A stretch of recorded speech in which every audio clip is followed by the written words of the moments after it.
In this session, we're looking at the pillars of sustainability.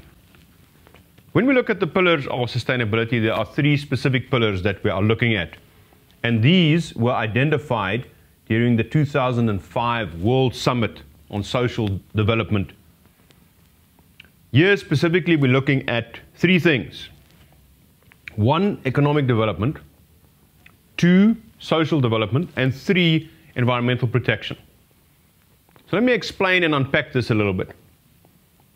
We have economic systems, capitalist, socialist. Today, in terms of the fourth industrial revolution, we're talking about a circular economy.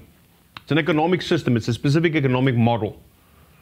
The aim of an economic model is to apply resources in such a way that I bring about growth, prosperity, not necessarily wealth, but just general well-being, the ability of people to eat every day, to get proper education, access to health, clean water, sanitation, things like that. So for that, I need an economic activity because in some way or another, either through taxes or other ways, I need to pay for all of this to have it established. So economic activity is the first one. So when I look at economic development, it's one of the pillars of sustainability because I draw for this economic system to work, this economic model to work, I draw on resources. If you look at the second industrial revolution, the resources were primarily oil and gas. And that enabled a certain economic growth.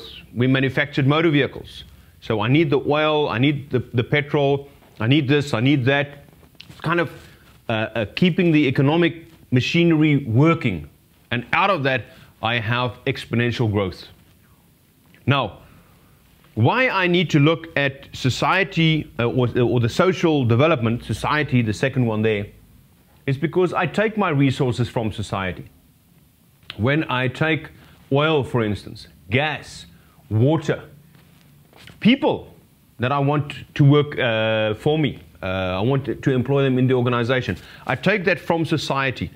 I need to do it in such a way that I do not deplete it. I need to do it in such a way that I think about the sustainability of my action. So if I extract this resource, if I take this human skill, is it possible for me to, in the process, bring about economic growth in such a way that it doesn't necessarily lead to the depletion of that specific resource? And if it does, not so much in the case of people, but in the case of natural resources, do I have some sort of a substitute? Can I put back into that environmental cycle that I have extracted from in terms of the society or societies where I operate? And then the third one, of course, which is all linked to that, is environmental protection. So from a resource point, again, do I ensure that I don't pollute rivers near my factories? Do I ensure that when I extract natural resources, gold and other minerals, that I don't leave the earth behind in a scarred manner, which can lead to all sorts of other problems? The taking down of the Amazon forest, for instance. What is the global impact there? What is the environmental impact? My actions of extracting resources, natural resources from a certain region, will it ultimately lead to the depletion and the seizure of some environmental activity, biodiversity in that region? Or am I doing it in such a way that it will be maintained, it is replaced? So yes, I chop down, but I also plant again.